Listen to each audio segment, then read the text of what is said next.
Հարգելի հայրենակիցներ, բարև ձեզ։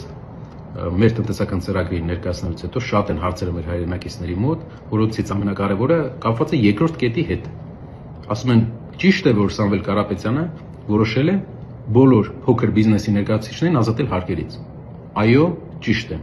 Հայաստանում գործող բոլոր փոքր բիզնեսի ներկայացուցիչները ազատվելու են հարկերից։ Հարկերից շրջանառության հարկից ազատվելու են կրպակները, փոքր խանութները, ազատվելու են վարսավիրանոցները, ազատվելու են ավտոլվացման կետերը, ազատվելու են բոլոր ծառայություններ մատուցող փոքր ընկերությունները։ Եվ սա կարևոր քայլ է, այստեղ կա տնտեսական նպատակահարմարություն։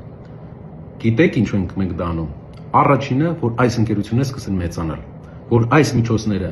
խնայած միջոցների հաշվին նրանք նոր աշխատատեղ ստեղծեն, նոր մարդիկ ներգրավեն, որ մենք հաղթենք գործազրկությունը Հայաստանում, քանի որ գործազրկությունը աղքատության հիմքն է։ Բայց ինչ հարց են մեզ տալիս, ասում են, իսկ ինչպես է բյուջեն այդ դեպքում դիմանալու։ Շատ լավ հարց է, շնորհակալ ենք, որ տալիս եք, բայց մի տարօրինակ թիվ ասեմ ձեզ։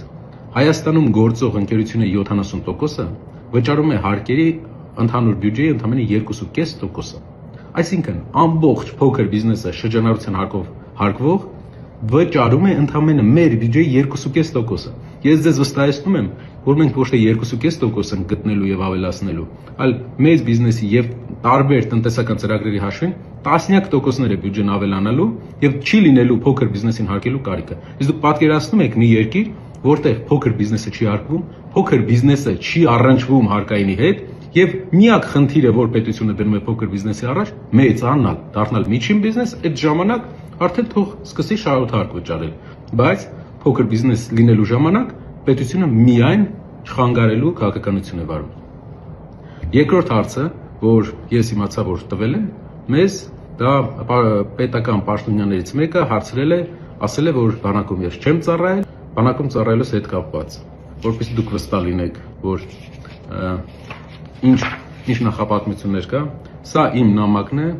գրված 8 տարի առաջ Հայաստանի Հանրապետության գլխավոր զինկոմիսարին, որտեղ ասում եմ, ես Նարեկ Կարենի Կարապետյանս սահմանադրական պարտքս կատարելու համար խնդրում եմ ինձ օրակոչել պարտադիր ժամկետային զինվորական ծառայության։ Կից ներկայացնում եմ զինվորական գրքույկի պատճենը, ծննդյան վկայականները եւ իմ ստորագրությունը։ Պատասխանը եղել է բացասական նախարարության կողմից։ Բայց որպեսզի լրացնեմ ռազմական գիտելիքների բացը, ես եղել եմ առաջի սանը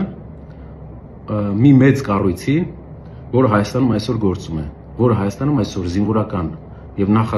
մինչեւ զինվորական ծառայություն եւ զինվորական ծառայությունից հետո ռազմական գիտելիքներ տալու ամենամեծ կառույցն է Հայաստանում եւ հազարավոր երիտասարդներ են այնտեղ հաճախում։ Ես եղել եմ առաջինը։ Կարելի է ասել, իմ վրա է փորձարկվել այդ համակարգը եւ ես ուրախ եմ եւ ես շնորհակալ եմ այն հրամանատարից, ում հետ աշխատել եմ այս ուղղությամբ։ Մի օր կներկայացնեմ դա, երբ մենք ներկայացնենք մեր անվտանգային ծրագիրը արդեն։